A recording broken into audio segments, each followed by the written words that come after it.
अस्सलाम वालेकुम, सत श्री अकाल, जय भीम। मेरे किसान भाई, आंदोलन आप करते रहो। आपका आंदोलन खराब नहीं जाएगा, क्योंकि जब भी किसान ने आंदोलन किया है ना, वो इतना ज़बरदस्त किया है कि सरकार को हिला दिया है। आम आदमी आंदोलन करता है तो उसका फ़ायदा नहीं उठता, मगर मेरा किसान भाई आंदोलन करता है ना, तो उसके साथ छोटे से लेके बड़े तक साथ देते हैं।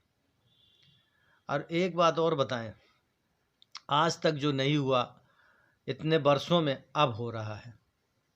कोई टाइम था कि किसी नेता ने, लाल बहादुर शास्त्री ने, जय जवान जय किसान का नारा लगाया था, है। आज उस नारे का क्या हो रहा है? जवान था, जो जय जवान का नारा था, हमारा किसान भाई हल जोत के धरती माँ की छातियों से अनाज पैदा करता था। किसान मेरा भाई था ये, और जवान मेरा भाई था सरहदों पे अपनी जान कुर्बान करने के लिए। ये देश के दो पाए थे, दोनों पाए मजबूत थे, मगर आज ये दोनों पाए कमज़ोर हो गए। कमज़ोर करने वाला कौन? चंद टुटपुंजिया नेता, जो जिनकी औकात भी नहीं है कि पार्लियामेंट में खड़े होकर ढंग से बोल लें, मगर गुमराह कर रहे हैं। हिंदू को मुसलमान से लड़ा रहे हैं, जवान को किसान से लड़ा रहे हैं। ये क्या है? ये कहाँ जा रहा है मेरा मुल्क? और कहते हम 10वें नंबर पे पहुंच चुके हैं। भारत इस तरह भारत पहुंचेगा नंबर पे है? दो गुंडे क्या शहर में आ गए कि पूरी पुलिस फौज घबरा गई इन गुंडों से। मेरे भाई, ये जवान मेरा नेक दिल से सरहदों पे लड़ता है दुश्मनों से। ये किसान मेरा नेक दिल से अनाज उगा के हमें खिलाता है। अगर यही किसान अगर दिल में छल आ जाए, या यही जवान के दिल में छल आ जाए, तो जवान के छल आते ही देश बर्बाद, और किसान के दिल में छल आ जाए तो देश बर्बाद। क्यों? यही दोनों मेरे अन्नदाता की तरह हैं। मगर इन देशद्रोहियों को कहाँ समझ में आती है देश की मोहब्बत। देश की मोहब्बत तो वो करता है जो देश के साथ रहता है, जो देश के साथ उठता है, जो देश के साथ बैठता है। मगर इन लोगों को ज़रा से भी शर्म हया नहीं है। किसान मेरा भाई इतने दिन से बैठा हुआ है, मगर इनको परवाह नहीं है। इनको परवाह है बंगाल ना हार जाए, इनको परवाह है बिहार ना हार जाए, इनको परवाह है कहीं गुजरात में ना हार जाए, इनको परवाह है कहीं राजस्थान में ना हार जाए, हमारी सीट न चली जाए।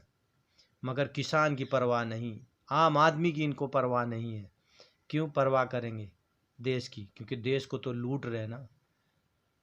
5 साल 10 साल के लिए आए, देश को लूट लो, खा लो। किसान मरे मर जाए, जनता मरे मर जाए, जवान मरे मर जाए, इनको कहाँ फ़र्क है भाई? ये जब 40 जवान मरवा के कुर्सी पा सकते हैं, तो किसान को मरवा देने में इनको कहाँ फ़र्क पड़ेगा मेरे भाई? इनको कोई नहीं फ़र्क पड़ेगा। एक किसान मेरा भाई सर्दी से मर गया है, उसकी कोई देख नहीं, कोई भाल नहीं, कुछ नहीं। ये सोचो भाई, मेरा देश कहाँ जा रहा है? ये क्या करना चाह रहे हैं? क्या देश तरक्की कर रहा है? ये तरक्की नहीं कर रहा, देश बर्बाद हो रहा है। और देश को आबाद करने वाला कौन? किसान। देश को बर्बाद करने वाला कौन? नेता। ये नेता चंद, कहते नहीं, चंद टुकड़ों पे पलने वाले जो होते हैं ना, दलाल दलाल, वो ये है। और मीडिया इनकी बिकी हुई है। मीडिया किसानों के बारे में क्या बोलती है, किसान के समझ में नहीं आ रही बात। किसके समझ में नहीं आ रही यार? किसान के नहीं आ रही तो जज के नहीं आ रही समझ में? जज उतरा हुआ है, वकील उतरे हुए सुप्रीम कोर्ट के इस बात में बयान दे रहा है। सिर्फ मोदी जी के समझ में नहीं आ रहा है, या समझना नहीं चाहते कोई बात। मोदी जी अहंकार और घमंड में जी रहे हैं। भाई ज़्यादा दिन आपकी सरकार अब नहीं चलेगी।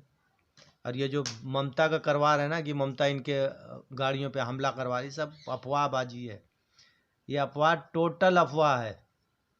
क्योंकि ये खुद अपनी गाड़ियों पे करवाते हैं दंगे, खुद मरवाते हैं। जिस तरह उदय साहब को बदनाम करने के लिए करवाया था, इसी तरह ये जाके टीएमसी के नेता को बदनाम कर रहे हैं, छवि खराब कर रहे हैं।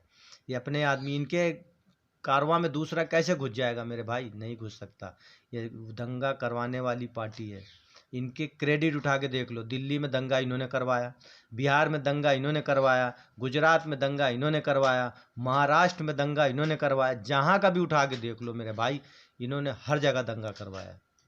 ये दंगाई पार्टी है, जीत के लिए कुछ भी कर सकते हैं, किसी का गला काट सकते हैं, किसी को मार सकते हैं, ये याद रखना। मैं अभी भी कह रहा हूँ कि ममता का साथ दे, हिंदू हो या मुसलमान हो, वरना कलकत्ता भी बेच खाएंगे अडानी अंबानी को। मैं जितना कह रहा हूँ मान जाओ, बस मेरी यही दुआ है, हिंदू मुसलमान एक रहो, वरना आने वाले टाइम में एक दूसरे का खून के प्यासे हो जाएंगे जब तक ये सरकार रहेगी। और एक बात और, इन्होंने योगी सरकार ने अखिलेश को जेल करा दिया ना, क्या अखिलेश की सरकार नहीं आएगी तब योगी कहाँ जाएगा? अखिलेश के तो चाचा हैं, अखिलेश की माँ है, अखिलेश के भाई हैं, अखिलेश के बाप हैं, सब उनकी जमानत ले लेंगे। योगी का कौन है?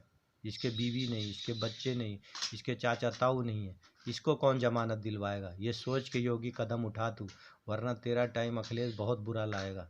एक बार तो रोया हुआ है संसद में तू, दूसरी बात रोएगा नहीं तू, जेल जाएगा। ये मेरा वादा है तेरे से, अखिलेश आते ही तू अपनी बोरिया बिस्तर बांधेगा। जैसे मोदी कहता है ना कि मैं तो फ़कीर हूँ चला जाऊँगा, वैसे तू भी समझ ले, तू तो है ही है फ़कीर, तू जाएगा। मैं यही कहना चाह रहा हूँ कि नेकी के राह पे चलो, बदी नहीं। अस्सलाम वालेकुम।